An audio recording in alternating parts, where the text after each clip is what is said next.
Right, so I'm going to show you one of the easiest ways you can install a garden floodlight.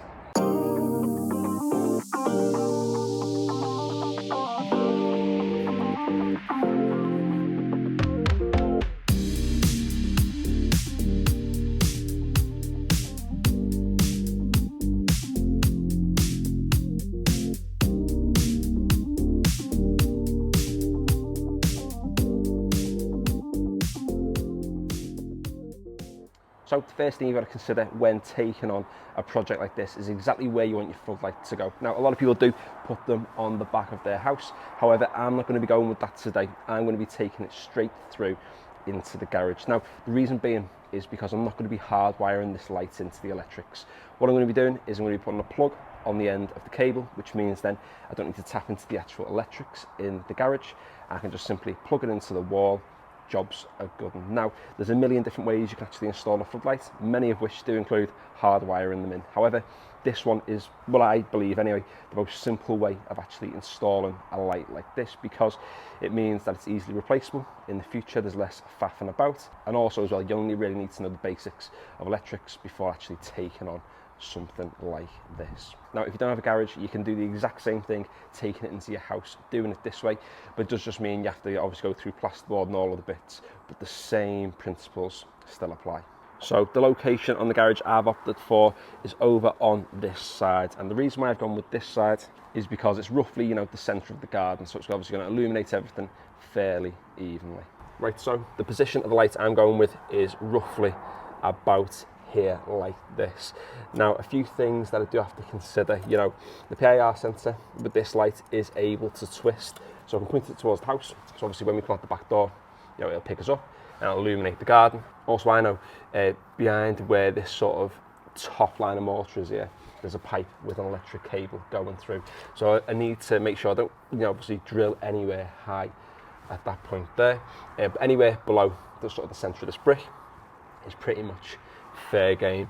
I can drill into it, it'll be absolutely fine. So I'm going to be having the light around about in this position, but then just slightly above where the light's going to go, I'm going to be having a junction box where most of the electric stuff is going to be taking place. So this is the junction box that I'm going to be installing on the wall.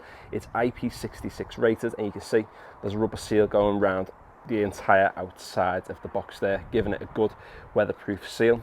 And you can probably see as well there that the actual holes to drill the junction box to the wall are recessed down these channels here, which are obviously going to be then covered by this rubber seal, which means that it's going to be completely weatherproof, which is brilliant. You may notice that there is a hole in the back. Didn't manage to click record for this. It was one of the first things I just did then in the garage, but the reason I put a hole through the back is that's where I'm actually going to be running the cable through with a little bit of PVC pipe, which you'll see in a moment. Bit of a, you know, jaggedy sort of hole, but it'll do the job. We're going to be having loads of silicone around the outside of this, so it's going to maintain its weatherproof rating. So yeah, let's get this onto the wall. So this is roughly the location that I want the box to be. What I'm not going to do yet is I'm not going to actually mark those 4 holes to actually screw the junction box in place, but I am going to go through the big hole that I've drilled through the centre there, because I want to get the PVC pipe in place first before then actually get those other screw holes drilled. So roughly I want it to be there, right in the centre point there. Now the PVC pipe that I'm using is 15mm, and I've got myself a 16mm masonry drill bit, just so this has a nice snug fit when it goes through the wall. But before I actually get through and drill the 16mm hole, I've got a smaller drill bit, about 8mm, that I'm going to actually drill through first.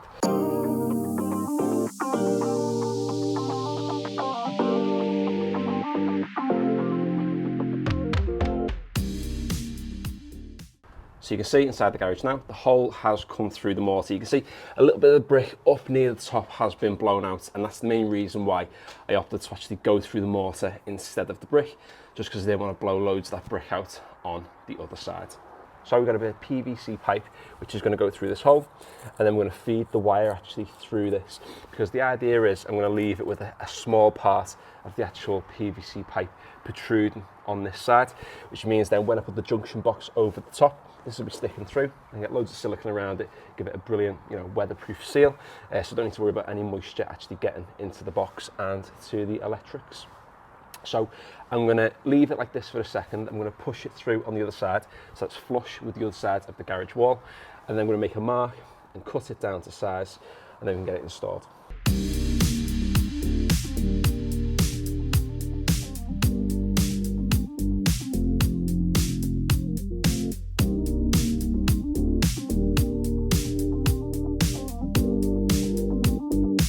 There we go, we've got our PVC pipe ready to install through into the wall now.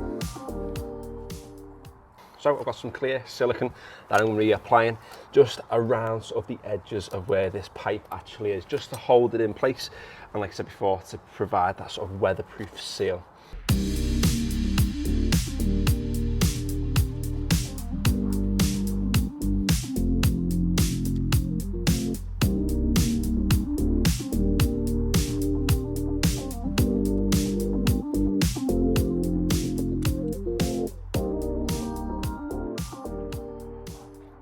I'm going to do the same thing on the other side too. You can see that with this junction box there are 4 different pop-out locations here, depending on where you're actually bringing the cable in from. I'm going to be bringing it in from the bottom, so I'm just going to pop the bottom out. Going this way, like so. And then I've got a 20mm hole in the bottom to actually feed the cable through. What I've got is something called a gland. Now, there are 3 parts to the gland. You can take this nut off here, and also you can take this part off the front. Now you can see if I bring this part a little bit closer here, there's actually a rubber seal around the outside, and as you tighten this, it tightens that rubber seal and it grips on to whatever cable you feed through. So I'm going to take this part off, and this is the piece that's going to be going over the cable like so, before we actually feed the cable into the junction box, and that's the cable from the floodlight. But what we do want to do is we do want to install this gland onto the junction box now, before we actually put it onto the wall. So I feed this part through the bottom, take the nut up to the top, and just simply screw it on. Bob's your uncle, nice and tight. So what I'm going to do is I'm going to put the junction box over the front of the actual PVC pipe, like so, like that. And what I'm going to do is make a few marks just where each of the holes are that I need to drill to actually screw this junction box to the wall.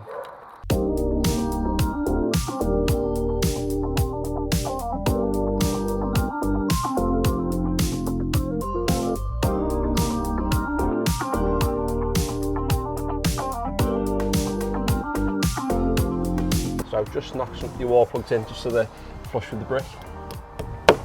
So before installing the junction box, I've just put a ring of the silicone around where the hole is going to be, just to make sure there's a nice seal around this actual PVC pipe.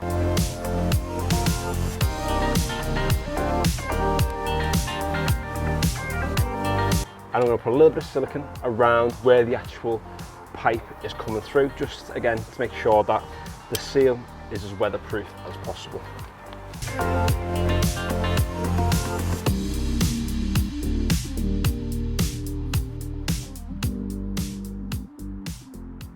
So now that I've got this junction box in place and it's nice and solid, I've got to decide exactly where I want this floodlight to go. And I like the idea of it being around about here, because it sort of covers the junction box, which might be a little bit unsightly on the wall, but also as well, it's a good height, and I can use the brick line there to actually get the light nice and level.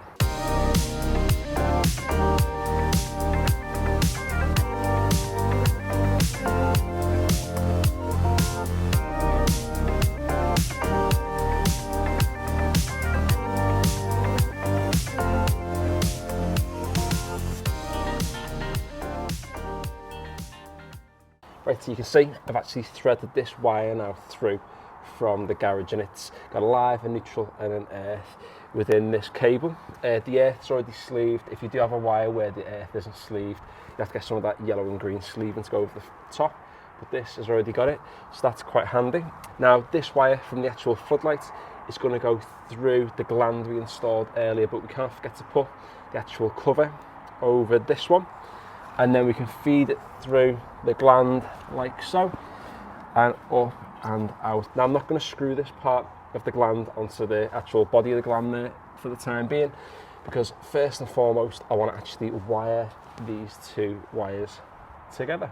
Now I'm going to connect the two wires using something called a Wago clip. Now if you are new to using them, all they are used to do is to connect the same wires together. So you connect your live to your live, your neutral to the neutral, your earth to your earth. Now you can get some Wago clips where you just got two inputs, so you put like a live in one end and your other live in the other one to connect the two lives together. But you can see on this one now, we've got the two browns, which means we need to connect our live and our live to those. Our two yellows, which means we connect our two earths, and our two blues, which means we connect our two neutrals. So, because this is a round cable, all I'm going to do, oh God, it started to rain. It's a good job I'm undercover, isn't it? Not recommended to do this when it rains. Is I'm going to put it around just like there.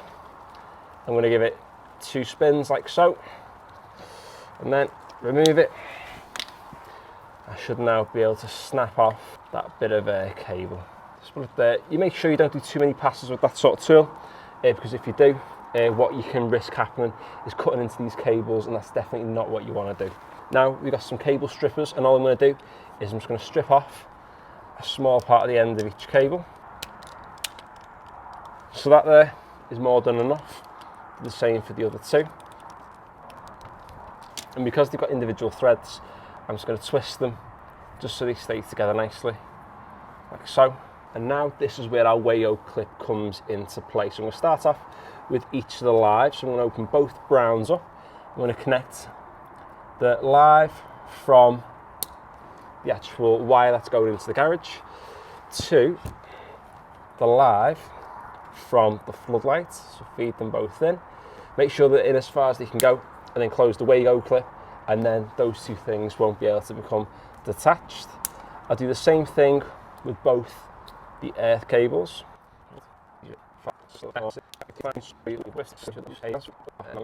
And then we check all your connections are nice and solid. There's no cable that's actually sticking out either side, and that is both cables connected using that Wago clip. Now all I've got to do at this point is thread this cable back through to the garage, leaving the Wago clips exposed like so. I'm going to bring this cable down a touch, and then the actual Wago clip with those two cables can sit housed within that junction box. So now that I've got everything wired in together, I'm going to get the last bit of the gland, I'm going to screw it on to the bottom of the gland here. And then we'll get into the garage, start looking at getting the plug on the other end of that cable. Now what we're going to do now is going to clip this cable along the mortar, coming along down here, put a plug on the end, and then we'll be able to plug it into this socket here, turn it on, and leave it on. Now the only issue I can really think of is that when it's not in use, you're just going to have a plug hanging here, but I don't think it's going to be much of an issue. I don't think I've ever used both of these plugs at the same time. I've lived in this house now for about 4 years, so I don't think that's going to be that much of a problem.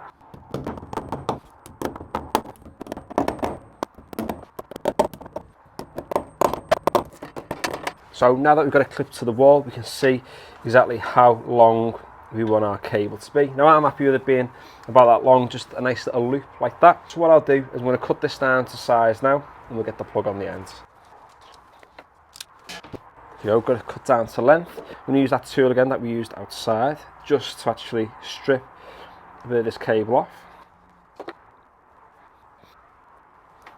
And then also as well, I'm just going to strip parts of each of these cables. And again, like before, I'm just going to twist them. On the inside or the outside, it will tell you which one is your live, your neutral, and your earth. We just have a look up close there now. It labels this one as an N, being our neutral. This one has a small L, being our live. At the top, there's an E, showing us that's our earth. Now, before I actually get into wiring this plug, you can see this is a 13 amp fuse. Now, because the floodlight is only 50 watts, I don't need a 13 amp fuse. I'm going to replace it with a 3 amp fuse. And the reason behind this is because the light is 50 watts. And, you know, you don't really need a 13 amp fuse for something like that, because it's not drawing that much power.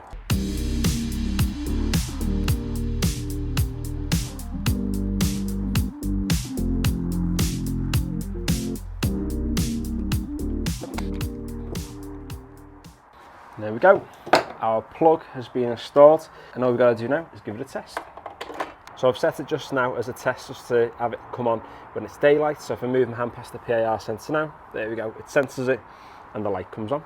But obviously I'm going to be changing that so that doesn't come on during the day, but instead it comes on only when it gets dark.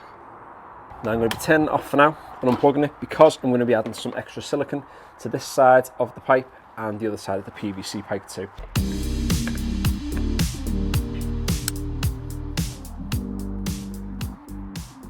So now that silicone's been added to both sides of the actual PVC pipe, we can seal this junction box up for the foreseeable future.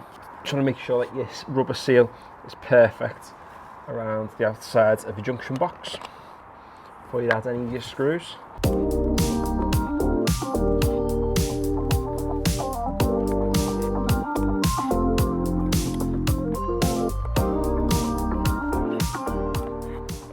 Now something that's key as well is that you leave a bit of a loop like I've done here with the cable, because as moisture hits the light itself and onto the cable, any water and moisture is going to run down the cable and drip off. If you have it too taut, then water can end up seeping into the mechanism of the light, which is obviously what you don't want to happen. So I'm going to knock a few clips in just to make sure that this stays exactly where it is. Then we'll almost be there.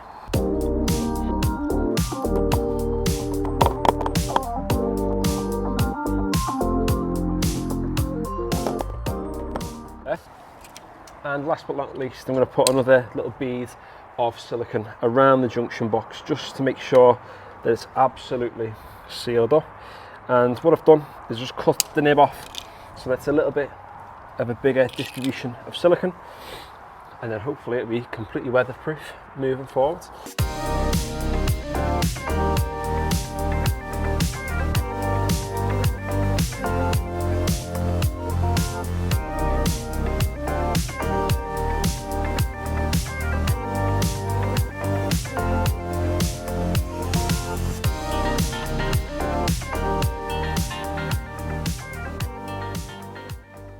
So there we go, the floodlight has been installed. It's a little bit big.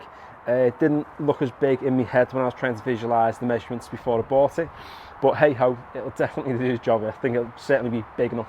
So thanks for watching today's video. If you enjoyed it, feel free to give it a like. And if you'd like to check out any of my other content, such as my garden renovation series where I show you how to lay a patio yourself and how to build a retaining wall from sleepers and all sorts of stuff like that, then head over to my channel, check out those videos, and if you like what you see, feel free to subscribe. I've got lots of videos coming up for 2024, lots of garden renovation stuff, lots of lawn care stuff, lots to do with different plants to have in your garden. So if you'd like to follow along with them, like I said, feel free to subscribe. And finally, thanks for watching.